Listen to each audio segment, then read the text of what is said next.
Good morning. President Park Geun-hye embarks on a 6-day state visit to Central Asia this Monday with a 93-member-strong economic delegation to forge economic ties. In Iraq, where thousands are getting ready to fight the Sunni insurgency, the U.S. says it is sending the USS George H.W. Bush into the Gulf as a military option. A new World Cup dance called the Dabong dance in a World Cup tribute by the popular animation characters Larva on viral feed. And from an aristocrat to a beggar, watch one man experience both in one day while in a different time period. On Korea Today, Monday, June 16th, 2014. From Arirang News, this is Korea Today. And good morning and welcome to Korea Today on a Monday morning. Hope you had a great weekend. I know many football fans here in Korea stayed up all night to watch some of the important matches in the World Cup. But the real deal between Korea and Russia will take place very soon. Right. Oh, I get nervous just saying that. Me too. And several hours ago, Team Korea landed in the Brazilian city of Cuiabá, where their first World Cup match against Russia will take place on Wednesday morning, Korea time.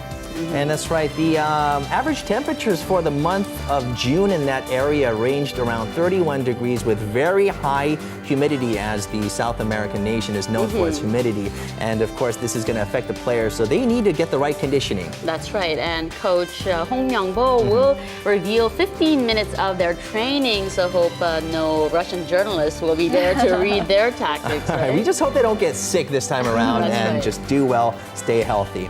And now we jump to our top story for this morning as Yoo Byung-un, the de facto owner of the Sewol-ho Ferries operator and suspected head of the Semol Group, remains at large. The first trial for his close aides are primed to take place. Song Kuk-bin, the head of the key affiliate, the Panda Company, along with 7 other heads of companies under the Semol Group who have been indicted for various charges, including embezzlement and breach of duty, will face trial at Incheon District Court at 10 a.m. on Monday morning. This follows the ongoing trial of 15 crew members who are facing charges ranging from homicide with willful negligence to dereliction of duty, and 2 other aides of Yoo on corruption. Shifting to the ongoing search efforts, 2 months have passed since the disaster, which took some 300 lives, and underwater search operations have yielded no recent progress. According to the Government Crisis Center, the strong currents have slowed efforts and failed to recover any of the 12 still missing. Korea's Prime Minister nominee has apologized for his controversial remarks about Korean women who were forced to serve as sex slaves for Japanese troops before and during World War II, saying he understands that his words were hurtful. Prime Minister-designate and former journalist Moon Chang-guk wrote in a 2005 column that Korea does not need to receive an apology from Japan regarding the issue, as Korea can stand on its own in embracing the victims. Moon told a group of reporters on Sunday that he had meant to highlight the importance of a sincere apology, not just monetary compensation. The 65-year-old clarified his comments that Japan's colonial rule over the Korean peninsula and the division of South and North Korea were God's plan, saying it was a religious view of history that is meant to point out that Korea became a stronger nation through such trials. His latest apology is seen as his attempt to soothe political upheaval and public discontent over his past comments ahead of his undated confirmation hearing. And the government is looking into a 2-month extension on child care subsidies for parents who care for their young children from home. Now, according to the Ministry of Security and Public Administration, the extension is to assist parents of children entering elementary school who do not attend traditional daycare or kindergarten. The government currently grants child care subsidies to households with children attending daycare and kindergarten until the end of February, while providing those who do not with home care subsidies only until the end of December. In Korea, the school year begins in the month of March. However, funding for the 2015 fiscal year has yet to be finalized, and an estimated 8.2 billion won is expected to be required for the extension.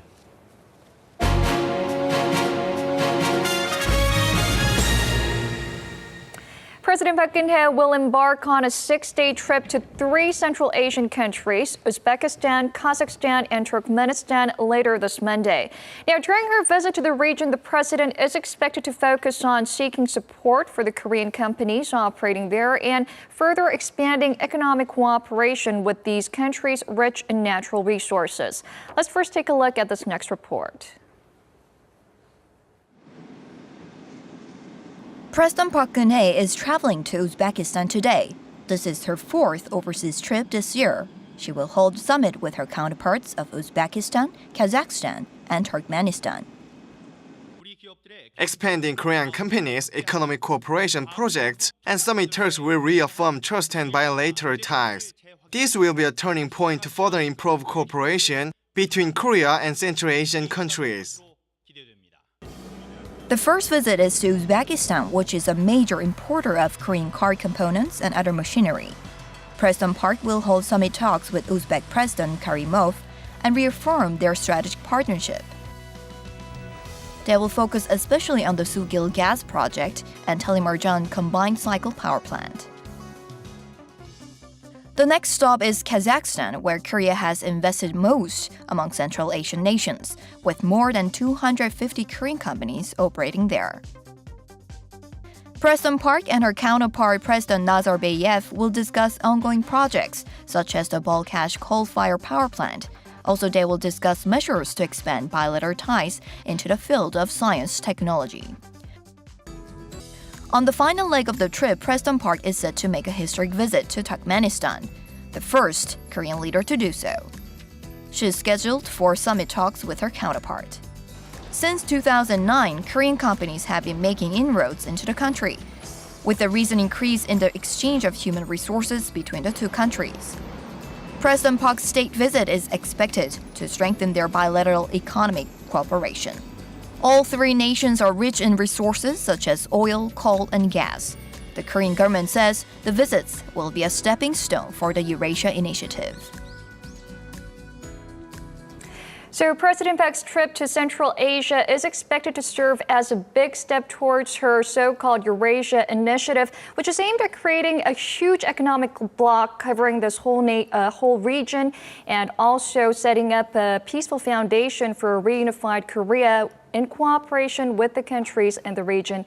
And today, to tell us more about the economic significance of the President's Central Asia tour, we're now joined by Professor Yang Jun-seok from the Catholic University of Korea. Welcome to the program. Happy to be here. So, although I slightly mentioned about President Park's Eurasia Initiative, could you tell us why she chose particularly these 3 countries? And I heard that it's the first time for a Korean president to visit Turkmenistan. What led her to include this specific country? Okay, well, the ultimate goal of the Eurasian Initiative is to have a what President Park is calling Silk Road Express. So you want to start a train from Busan in Korea, goes through North Korea, Russia, China, Central Asian countries, to all the way to Europe. And in order to do that, well, the cooperation of the Central Asian countries are crucial. Now, that's the ultimate goal that she stated, but during the way, she also wants to increase economic relationship with Central Asian countries because, frankly, we haven't really had that much of a contact with those particular countries. It's growing now. It's a good opportunity for Korean companies to move into, but still, the problem with those countries is that they are landlocked. They're not facing the ocean. So it's very difficult for Korea to deliver goods to these countries and also vice versa. Those countries have a hard time exporting their products to Korea. But they do have a lot of products that Korea needs, natural gas, oil, minerals. So ultimately, if we can get a train, land express between our 2 countries, we can mutually benefit a great deal. But right now, because we have North Korea in the middle, that's not quite possible. But still, we can develop some good relationships. We can also try to export products to and from those Central Asian countries through other countries that do have a port system. And I think the reason that she's going now is to gather momentum for the Eurasian Initiative and also try to set some of these things in motion. And finally, because Korean construction companies are not doing well right now, these are developing countries, so they need a lot of infrastructure. They also have a lot of energy resources, but in order to fully utilize those resources, they need infrastructure for energy as well. So there's already a lot of Korean companies in those countries, and President Park wants to acknowledge that and also give more opportunities for Korean construction companies to go in and build infrastructure like roads. And as you mentioned, there are already a lot of countries operating in that region. Since when have these Korean companies entered the Central Asian market, and what sectors are they mainly focused on? Okay, in Uzbekistan and Kazakhstan, Korean companies have been moving into that region since the 1990s when they split from the Soviet Union. So they're making good headways there. The kind of projects that Korean companies are engaged in right now are construction of large plants, petrochemical plants, the plants to liquefy natural gas, and also a lot of construction projects for infrastructure. Obviously, because Korea wants to become a major exporter of petrochemical complexes, power plants, and roads, these are very good opportunities for Korean construction companies to go into.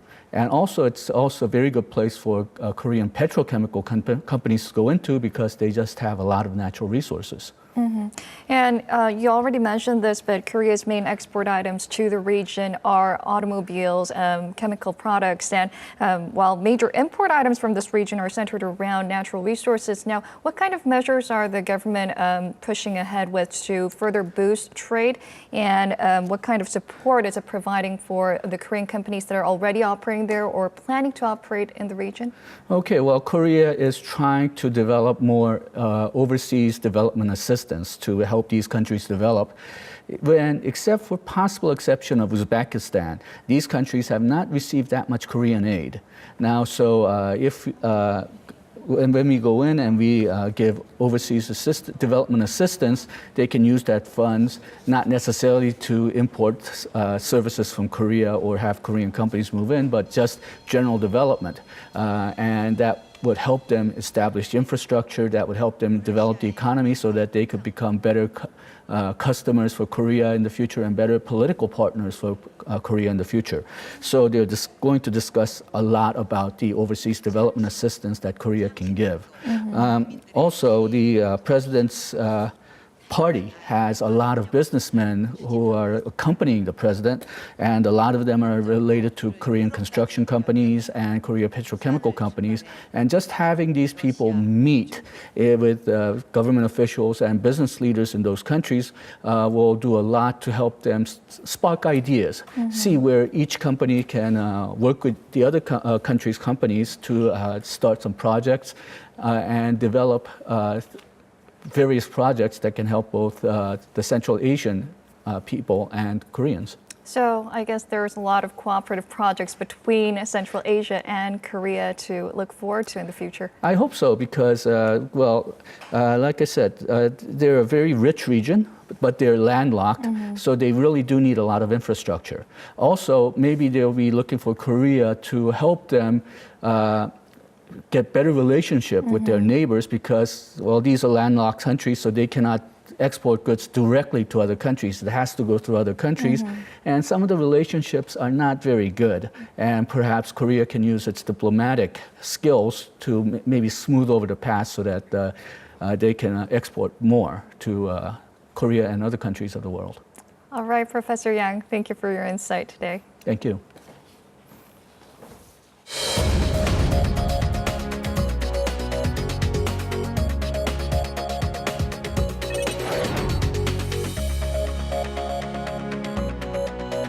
Happy Monday morning. Hope you all had a great weekend. It's time now to run through the front pages of your newspapers. We do have a mix of stories this morning on the local papers. Let's begin by taking a look at the main story here on 중앙일보. And the headline reads, 2 months after Seoul disaster, 286 portraits of deceased made public. Now, the paper says that it has now been a full 2 months since the Seoul ferry sank off the southern coast of the peninsula, and yet we still do not have the courage to face the victims of the accident due to a sense of guilt and regret. Now, for the first time, 286 portraits of the victims that were placed in the Ansan Memorial Altar have been released and made public with the consent of the victims' families. The images had been blurred out in the daily until this point. Now, these are excluding 6 of the disaster victims, along with the 12 still missing. The paper adds that the families may have agreed to permit their loved ones' pictures to go public in the hopes that their sacrifice will be recognized and remembered. However, it also says that the country still lacks efforts in reforming the malpractices within the government and improving public safety measures. And switching gears to the economy now on Gyeongyang Shinmun, we'll take a look at this side story here. And this story is about the head of Korea's central bank reiterating the importance of mutual respect between the bank and the finance ministry following the tapping of a new minister. And that, the headline says just that. Now, the sub-headline says that this is what the Bank of Korea Governor Lee Ju-yeol told reporters at a press conference which was held just on Friday. The BOK governor's remarks came a few hours after President Park Geun-hye designated ruling party politician Choi Kyung-hwan as finance minister in her first major cabinet reshuffle following the ferry accident. There's a story on Choi Kyung-hwan that we'll be looking at in just a bit. But before that, we'll go to a story on the World Cup here on 동아일보. And this article is celebrating the 2014 Brazil World Cup that has been rich in goals so far. In fact, the title says 3.5 goals per game. Now, that means an average 3.5 goals have been made in each of the games played in the first 8 matches within the first 3 days, a total of 28 goals. And the sub-headlines say that it has been a continuation of unexpected events happening out on the football fields. The Korean national team, as you heard earlier, has entered Cuiabá, Brazil, where their first match will be held against Russia. And now we'll go to that story on Deputy Prime Minister designate Choi Kyung-hwan that I did mention about earlier. And the header reads, Choi Kyung-hwan expresses firm resolve to devising economic stimulus measures. The nominee for Deputy Prime Minister and Finance Minister has hinted at a stronger drive for economic growth so the effects can be spread towards the livelihoods of the public. Now, the sub-headline here adds that Choi considered the compilation of a supplementary budget in a bid to reinvigorate the sagging economy and make changes in loan-to-value or LTV and debt-to-income or DTI ratios, which have suffocated the real estate market. Now, he also went on to say that the success of the incumbent government depends on whether the public livelihoods can be improved, noting that the true success of the economy depends on the economic growth, whether it can lead to public happiness. And that was a look at your newspaper headlines for this Monday. And coming up are the stock numbers from Friday.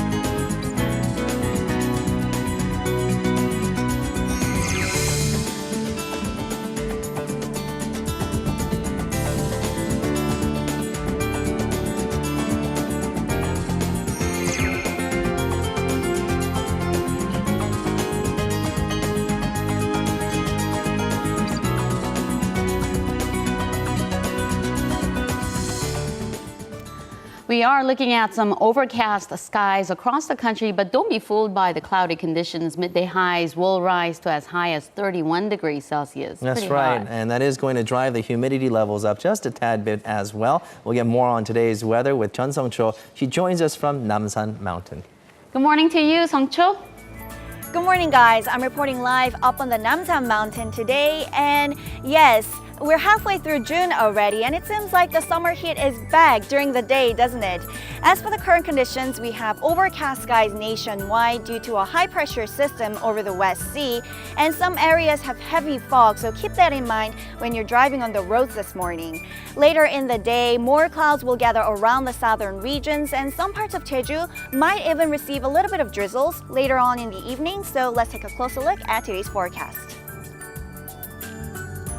The sun that shines through the partly cloudy skies will be strong enough to bring up the temperatures into the upper 20s in most cities. Seoul's highs are 29, and even Daegu and Gangneung are hitting the 30s at 31 and 30 respectively.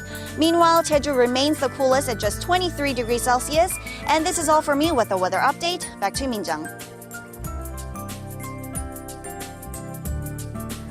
Let's now get a check on the global headlines we're following at this hour. As always, our Eunice Kim is standing by at the news center. Good morning to you, Eunice.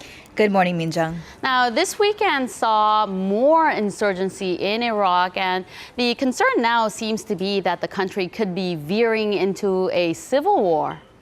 That's right. We're hearing of thousands of Iraqis now lining up to volunteer to fight the Sunni insurgency, taking a string of cities just over the weekend. Rebels from the Islamic State of Iraq and the Levant, also known as ISIL, took the northwestern city of Tal Afar in a destructive battle.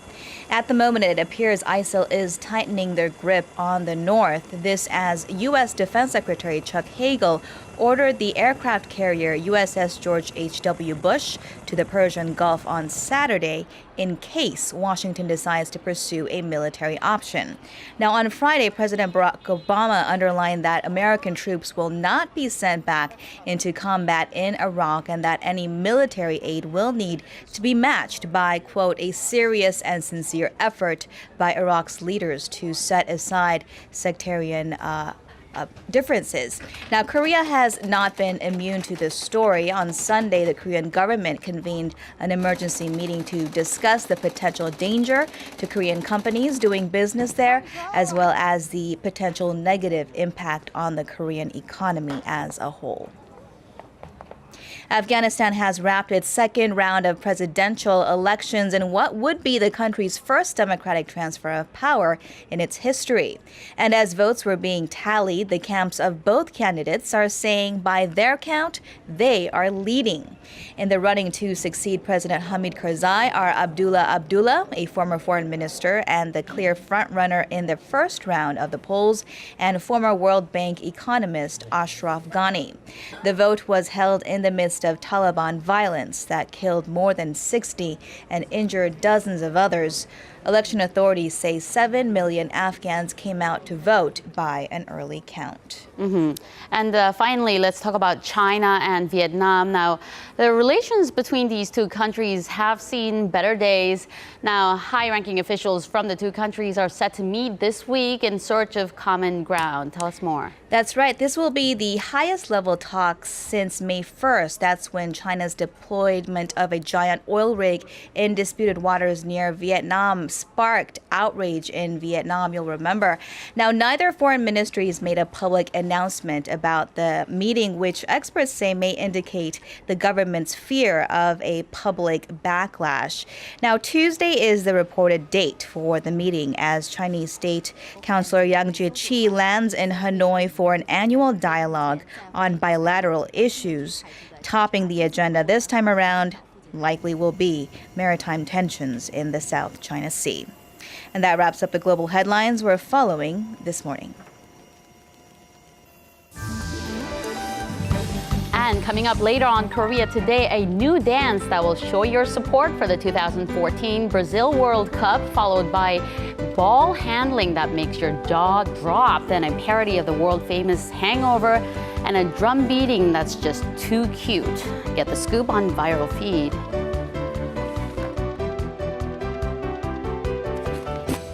When was the last time that you've heard a younger person blast Tchaikovsky, Beethoven, or Mozart in their automobiles or in their homes for that matter? Some say that we do live in a day and age where people are, or the younger generations are drifting a little bit farther from classical music. And our Im Yoon-hee joins us with someone who wants to change all that. Good morning. Good morning, Young. So classical music is not everyone's cup of tea, especially for those younger age brackets. So today, I have a musician. Now, he's considered one of the best violinists of the time of today, and he actually aims to bridge a gap between the different genres of music by using his classical instrument to play more popular tunes. Take a look.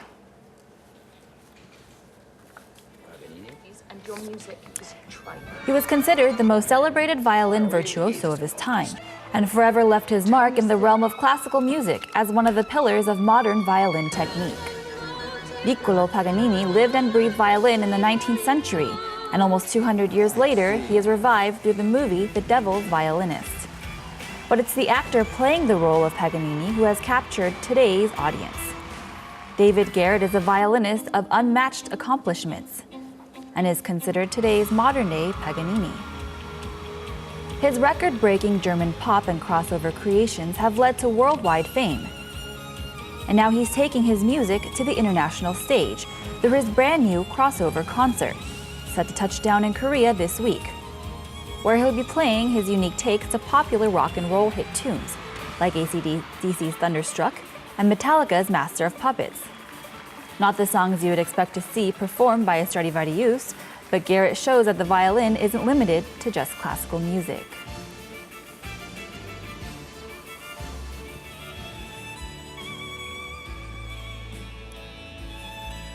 And we have a wonderful show prepared. It's the first time actually I'm going to be performing with my band, and so it's going to be a great, fun show, and I hope you can all make it. Another performance of a more physical nature is set to take place. Based upon the real-life experience of a high school judo player, this play celebrates the 10th anniversary of the performance delivery service Kanda Troupe. It's a coming-of-age story of two young, hot-blooded boys, one a judo player and one a boxing player. Kyung-chan, the judo player, is told to participate in the National Sports Festival in Seoul, but he finds himself falling into a slump. It's a story of friendship and love, all centered around the modern martial art, judo. Now, I'm a pretty big fan of judo. We call it yudo here in Korea as well.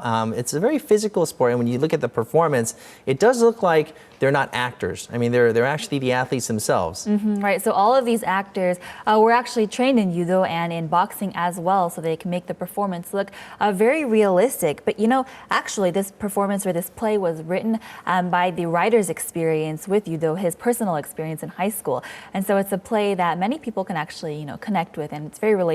And it's also action-packed too, so the guys will like it for sure, right? Exactly. And let's go back to the violinist, the crossover. Tell us about the crossover in the name crossover. Right, so crossover is actually the term being applied to musicians. And so David Garrett is actually considered a crossover musician because crossover is a term and a movement that applies to musicians who are kind of escaping boundaries, and they're sort of linking between different types of genres. And so this new term is applies to musicians who are addressing a much wider audience. So Garrett himself is using his classical techniques to apply to a much larger audience. Vanessa May, Eugene Park here in Korea, they might be some crossover artists as well. Exactly. They can play some of the newer poppy stuff on their violins, introducing them.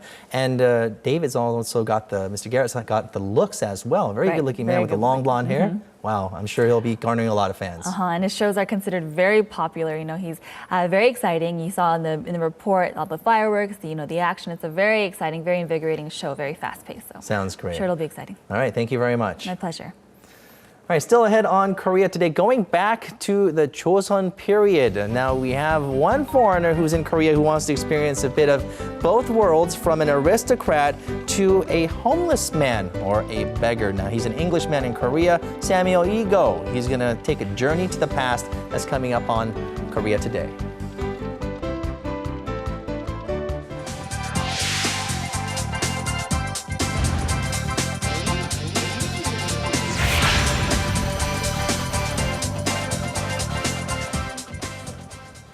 Time now for News Sum Up. We've heard about Pele's predictions that are famous for being a bit off always, but here in Korea, retired footballer Lee Young-pyo's predictions are gaining quite some attention. That's right. He was right on the money about Spain and Japan in their World Cup matches that were held over the weekend. Let's find out more with our Seo Mi-sorang, who joins us from the digital room. Good morning. Good morning. Now, he did tweet that they were mere predictions, that he didn't have any particular foresight into the matter, but still people are having fun and are all ears about his future predictions as well. Before I delve deeper into this though, let's run through some of the other issues that are trending online. North Korea's favorite southern snack, choco pie, is rejected at the Kaesong Industrial Complex. It's been 14 years since the two Koreas signed the joint declaration in hopes of better inter-Korean relations. Baseball player Chu Shin-soo of the Texas Rangers is on a 3-game hitting streak, and many are keeping updated with the latest in the ongoing Iraqi crisis. Going back to Lee Young-pyo, his predictions whilst commentating on 2 World Cup games turned out to be right on the money, prompting many online users to nickname him Nostradamus. Let's see which games they were. The first one was made regarding last Saturday's match between Spain and Netherlands. Lee Young-pyo said Spain may not only lose but could be completely ruined despite being the reigning world and European champions. True to his word, Spain lost to Netherlands 1-5, its worst World Cup defeat since 1950 when it lost 1-6 to Brazil. The next day on Sunday, Lee Young-pyo got his crystal ball out again, this time before the match between Japan and Côte d'Ivoire. He said, "My heart is wishing for Côte d'Ivoire's victory," and predicted that it will defeat Japan 2-1. He was right, of course, down to the very number. Japan did kick the first goal, but Côte d'Ivoire scored 2 consecutive goals in the latter half to defeat Japan, you guessed it, 2-1. Moving on to our next issue, the South Korean snack choco pie is widely popular amongst the North Korean workers at the Kaesong Industrial Complex, who receive it as a snack in between meals. But since about a month ago, the workers are saying no to the once coveted treats. Let's see why. According to multiple South Korean businesses operating at the Kaesong Industrial Complex, high-ranking North Korean workers there have asked the southern businesses to stop giving out the pies. In one instance, they have asked for rice and meat in place of the choco pies, while in another, they have asked for US money instead. Although there hasn't been any official statement from Pyongyang regarding the issue, insiders say it is likely that the move is orchestrated by the North's government in light of the soured inter-Korean relations and the need for domestic control over South Korean products. Up until recently, over 6 million choco pies per month were sent to the Kaesong workers. Some would eat it during work, while others would often save it to use as currency in the North's underground market, where it's traded for up to a day's worth of wage. And that's a wrap-up for me. This has been Seo Mi-sorang with your daily news sum-up.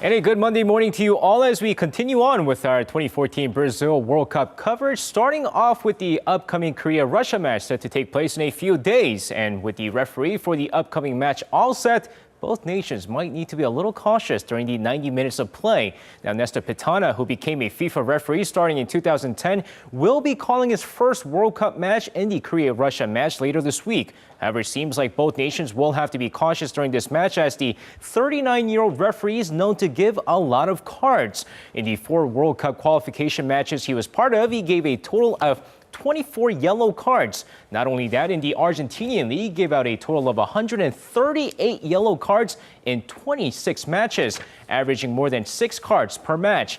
Meanwhile, Group H matchup between Korea and Russia will take place Tuesday, 7 p.m. local time. And moving over to the Belgium national football team, this time another team that Team Korea will face off in their group stage matches. And it seems like injuries continue to be a problem for them going into their first match against Algeria. Now, Belgium, who already had an injury scare when Lukaku hurt himself during their tune-up match against Tunisia, saw two more players get injured during practice as Divock Origi and Kevin De Bruyne went into the hospital after getting hurt. Now, both players injured their ankle after colliding with their teammates during training, but the team stated that they should be okay before their first match. Now, quite a weekend in Brazil as fans saw some amazing finishes, including monster upsets like Spain's 5-1 loss to the Netherlands. But let's now take a look at some other wild finishes over the weekend. Now, first off, taking a look here at Colombia. Even without their star footballer Falcao on the team, they were able to demolish the Greek defense, easily taking the match 3-0 in their Group C matchup. But not the same with Uruguay, who struggled against Costa Rica without the presence of Luis Suarez, as Costa Rica looked to be the dark horses in Group D's group of death after beating Uruguay 3-1 despite being down 1-0 early on. Then, of course, the big matchup a lot of fans were looking forward to was the Italy-England match, where both sides went back and forth until Mario Balotelli gave Italy the 2-1 victory over England, as Wayne Rooney continues to struggle during the World Cup. And last but not least, Japan, despite being up 1-0 early on against Ivory Coast, failed to hang on as Didier Drogba changed up the pace of the game after he came in, as the Elephants rallied to win 2-1. Meanwhile, let's finish things off with today's World Cup action, and it was exciting nonetheless as France took on Honduras, with France winning 3-0 thanks to Karim Benzema's double. Meanwhile, let's take a look at Switzerland take on Ecuador. Now, quite an exciting match here as well. Ecuador drew first blood in the 22nd minute of the match as Ener Valencia found the back of the net, giving Ecuador the early 1-0 lead. But just at the start of the second half, 48th minute, Edmir Mehmedi gets the equalizer as both teams go tied 1-1. And now, of course, in the rest of the way in the second half, nothing much happening as it looked like both teams will end the match with a point each. But Haris Seferovic in the 90+ 3 minutes sends one past the goalkeeper, and Switzerland runs away with 3 points with a 2-1 victory. Also, Argentina facing off against Bosnia-Herzegovina. Argentina able to win this match 2-1 thanks to Lionel Messi's goal. And that's going to wrap it up for me. This has been SJ. Have a great rest of the day, and see you guys again for your sports needs.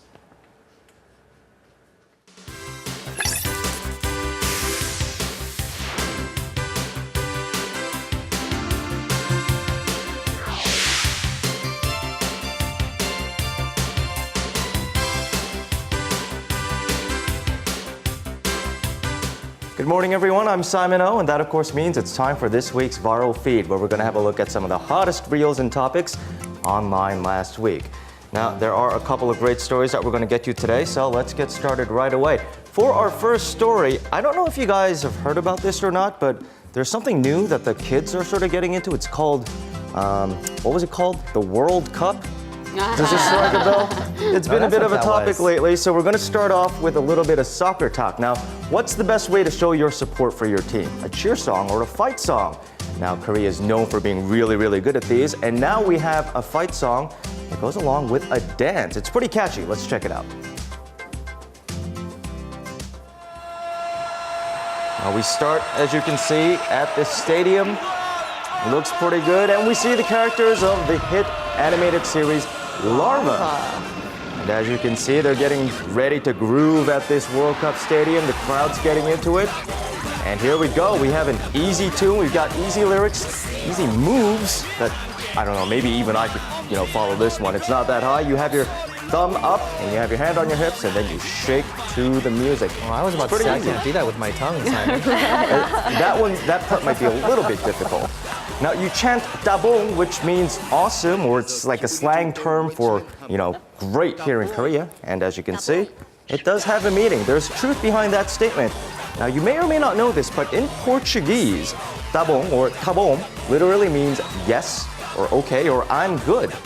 So we're looking at a catchy Latin beat. We have a melody with moves that, as I said, maybe even I could pull off. And as I mentioned, it's called the dabong dance. I don't think it's surprising at all that this is becoming a huge thing online. People are following along. I have a feeling this is going to be a pretty big hit. Young's been dancing like this for the past 3 minutes It's not that you have to have the thumb on your forehead. Do it with the tongue too. You have to do it with the tongue. There's no way. That takes talent. Maybe the guys can kiss. I don't know. No now, thanks. dabong actually became a popular word here in Korea after it first appeared in a 1990s juice commercial. And as I mentioned, I think it's pretty cool that it actually means great in Portuguese, which is fitting for this World Cup. You can also use it in phrases where you're just saying, how are you, or dabong. So it's not that hard. Now, the dance itself, it's pretty cool. The song sticks in your head. And what's really great is because it's so easy, because it's not that difficult at all, the creators of the Larva animated series are inviting everyone to sort of get into it. So here's a way for you to all get into it. Take a look at this video. It's sort of a tutorial on how to do the dance.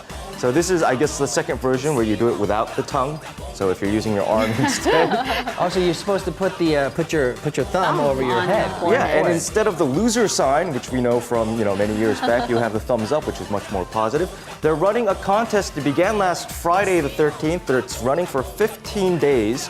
And what you're going to do is you're going to film yourself, create UCC or user-created content, and put it up on the channel online, which is... Should we just do our own? Yeah, I think we could do a better job. A live version. There you go. It's going to be pretty good. They say that to the best versions, there are going to be some cash prizes. So if you think you've got the moves, if you can figure out how to do that dance that we just saw, then by all means, give it a try. Right. Now, while we're on the World Cup train, let's keep it moving a little bit with a bit more. I have a clip of some amazing, amazing football tricks. Let's get right into it. Now, it takes a lot of technique and a lot of practice to get this good at handling the soccer ball. Look at some of the stuff this guy's able to do. He shoots balls through tires. He's able to hit cans lying down. It's just unbelievable. Some of the stuff this guy can do. Now, take a look at these photos. What you'll notice here is that actually, this series of tricks was recorded as an homage to the World Cup as a whole. And you'll find that with every trick, the jersey is different. So he goes through all 32 uniforms, 32 countries, 32 nations, teams competing in the World Cup. This is for Korea. Yep, and you see that. Can you believe that? He just hit a flying frisbee from the soccer ball. That's pretty amazing. Maybe here's another on a phone. team. Right. Someone's going to scout him. Yeah, well, maybe someone's going to scout this gray old dude. You see this guy? There's a street soccer competition going on, and there's a guy who doesn't look like he belongs. Everyone's thinking, what's this old guy doing? And then, boy, what's going on here? There's some pretty incredible stuff, as you can see. My goodness. I can do that. He's definitely showing the youngsters what to do. Now, this guy is actually named Sean Garnier, and as it happens, he's actually a world champion's street football player. Oh, wow. And as you can see, he's not kidding around. He can do everything. He can score the goal. And to those fans who are saying, old man, get off the screen, their reactions have been changed. Now, here's what they did. It was basically one of those gotcha videos where they took this young, talented, athletic guy and they put him in old guy makeup. And this, I think, a pretty cool trick. I know this guy, if I had this kind of talent, I think I'd be doing this all the time, where I just go out and Is try there and a hit way people. Team Korea can scout him and have him on our It's a little bit late this time around, but maybe for next time with our World Cup. Let's ask SJ to look into that. That'll be fun. Alrighty, so we've talked about Brazil, we've talked about the World Cup, but there's of course another hot topic that people are really getting into. You guys were talking about it last week, I believe. Of course, it's Psy's Hangover, especially the new music video. Now, Psy, of course, worked in collaboration with the world-renowned rapper Snoop Dogg. Surprised they didn't call it Hangizzle or Hangovizzle, something along those lines. Now, it's a perspective on drinking culture here in Korea, and after just a week of being released online, it's landed over 59 million YouTube views. So with all those different views, you know what's coming next, right? It's pretty easy. Of course, we're gonna have the parody videos. We got a pretty good one here. Let's take a look. Now, this parody video popped up a little over a day. I'm going to say that again, just a little over a day after the original was released. Now, they captured the Hangover theme pretty well, I think. They imitate the moves in just the right way. What do you call that dance move, by the way? I call it the upchuck. Is that not appropriate? That's a pretty cool move, I think. I could do that.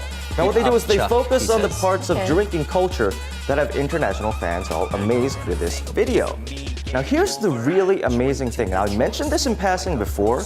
The group who produced this clip actually did it in just 36 hours after watching the video. Wow. So the Hangover music videos were released, and in 36 hours they did everything: the format, the acting, dancing, casting, choreography, the location scouting, editing, everything. They did all of that in 36 There's some hours. serious YouTubers out there. They're not kidding around, man. If you release something hot, then they're going to get right on it. And I got to say, that's pretty... the video itself, very cool. The fact that they managed to do it in 36 hours. Yeah. Well, that just goes to really show the popularity of Psy, and so the next song that he's coming out with, people are just keeping an eye on it. The YouTubers, they're just getting ready to pounce. I don't know if he can live up to that. Right. So far, though, I think we're all pretty impressed. Now, I have noticed one thing as I've been going through a viral feed this week, which is that I haven't gotten any of you guys to say "Aw" yet, and of course that's something I strive to do every week, so let's get a look. We have a great, adorable video that features a dad and his toddler and a pretty interesting drum solo. Let's take a look. So we start with Daddy reaching over and pulling over his toddler son who's just, chilling on his stomach. And then he starts drumming on the baby's back. Take a look at that. I'm gonna let you listen for just a moment, okay? It's amazing. No additional effects. That's just the dad and his baby. And instead of using sticks and a drum set, he cracks out some beats on his baby's back. If you listen carefully, you can hear the kid squeaking and squealing and giggling along. Those aren't digital effects. That's the baby making those sounds. I think it's pretty amazing. I don't know if this video is video. This is bordering childhood music. Daddy stress relief. That's just You've been a bad boy. Come here, let me drum on you for a little while. Here in Korea, that video was actually released with the title, "Why You Can't Leave Baby Alone with Daddy." But I'm going to disagree, because if you watch the end of that video, you may have noticed that baby was having the time of his life. He loves it. He loved jumping, it. yeah. If in some time in the future I do have a kid, that's definitely something I'm going to try. Well, you know what? Thank you for giving me ideas to what to do with my son when I get If you get in home. trouble with your wife, don't tell her I told you so. Anyhow, that is Viral Feed for this week. I'll be seeing you next time.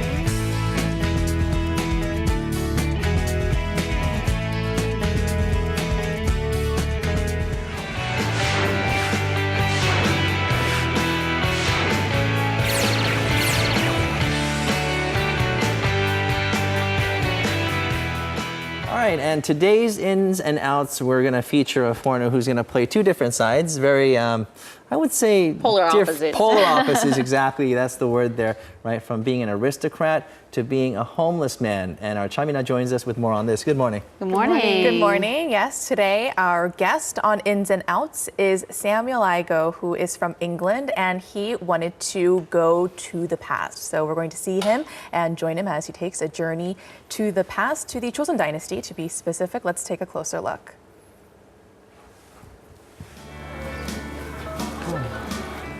We introduce you to a guy that likes to experience new cultures and countries through travel, Samuel Igoe.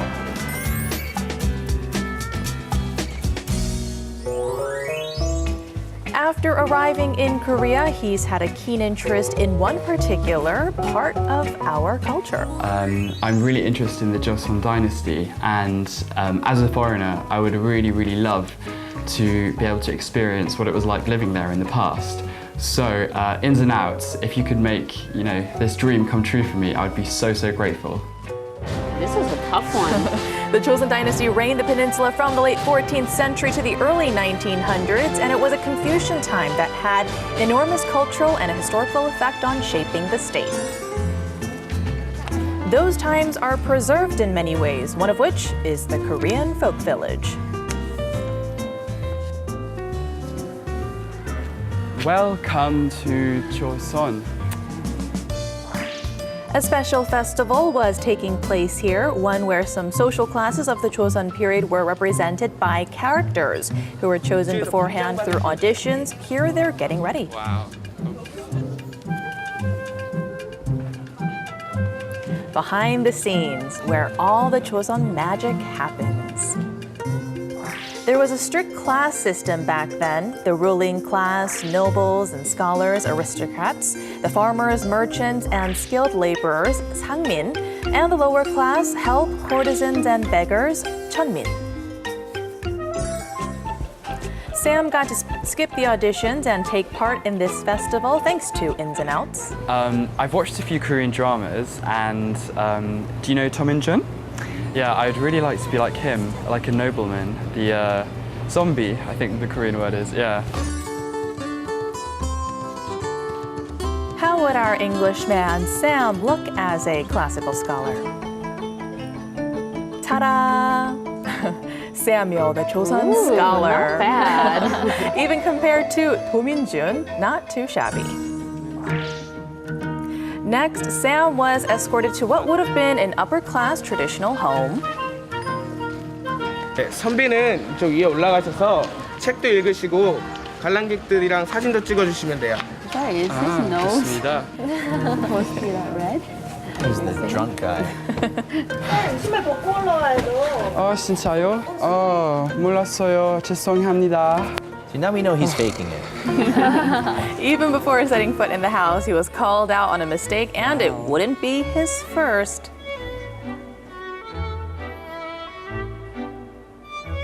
It's certainly interesting. The classical scholars back in the Chosun dynasty were well-learned and regarded as part of the upper echelon. They were the moral center for society and models people looked up to.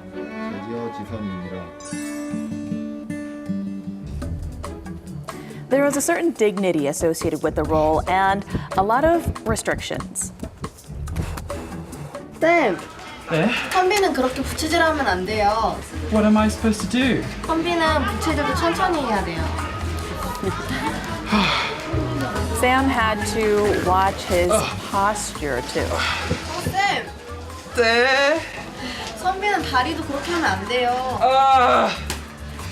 What can I do if I can't just do anything? Frustrated. Yep, rules. Sam was feeling the heat when he came across this character. He's just sitting on the floor. Wow. Now he wants to be that man. There were no rules for the beggar character, and it was a popular part-time job at the folk village because you could even earn some tips. 안녕하세요. 안녕하세요. 무슨 역할이에요? 저는 조선의 어깨 거집니다요. I'd love to try. Can you teach me? Okay, Yeah, let's do it. Sam was ready to jump ship from high society to the low class. Suits him well. He became the first non-Korean Chosun dynasty beggar. After getting a little advice from the senior beggars, Sam started getting into the role. Just as a drunken people. And then he let his inner beggar shine. He's quite good at it. 되게 good. 되게 불쌍한 표정을 지어야 돼요. Please give me food. Please give me food. He didn't have a lot of time, but Sam quickly adapted to his character and played it as well as he could. In fact, he got a pretty good response from the crowd. Yeah, he's enjoying it. For sure.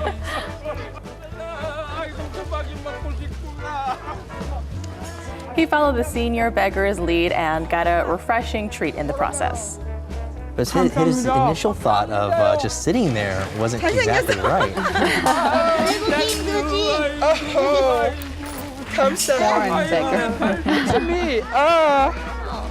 After half a day's hard work, he actually got more than just that watermelon. His character earned some hard cash, too. A blast to the Chosun past. Samuel experienced the lives of two very different social classes and hopefully made memories that would last. I really felt like I was able to go back to the Chosun dynasty times and really experience what it was like there because of the atmosphere and the location and the fantastic actors that I was lucky enough to be able to work alongside with today. So yeah, many thanks for making this opportunity possible for me. So it was not just the money he earned. I heard that the online community was buzzing about him after his experience there. Yeah, believe it or not, after his experience at the Folk Village, they posted up pictures on the Folk Village's Facebook and Twitter, and he got a warm response. He even earned the nickname Global Beggar from his experience there. And to tell you the truth, it was a scorching 30 degrees outside that day. So despite being very hot outside, he was very warmed by the fact and touched that he got a good response from visitors. It's not easy being a beggar, right? Right, I'm sure he learned the hard way. And you can see some of these Chosun dynasty characters at the Korean Folk Village. Right. The character festival, though, unfortunately, that has wrapped up. But because of the grand popularity of this festival, they will be continuing to present certain characters. And into the fall season, they will be preparing other festivals as well. So there are many things to look forward to at the Folk Village. I mean, we wouldn't want our beggars to get heat stroke over the summer, right? Right, that's very fair. So when the weather starts getting a little bearable again, maybe we'll see a return. Yeah, exactly. Well, sounds great. Thank you for introducing that to us, and we hope to see you next week again, right? Yes, thank you so much for having me. Thank you. All right, that's all we have prepared for you on this Monday morning. And enjoy your Monday. We'll see you back here tomorrow morning at 7. Thanks for joining us. Bye. Bye-bye. Bye-bye.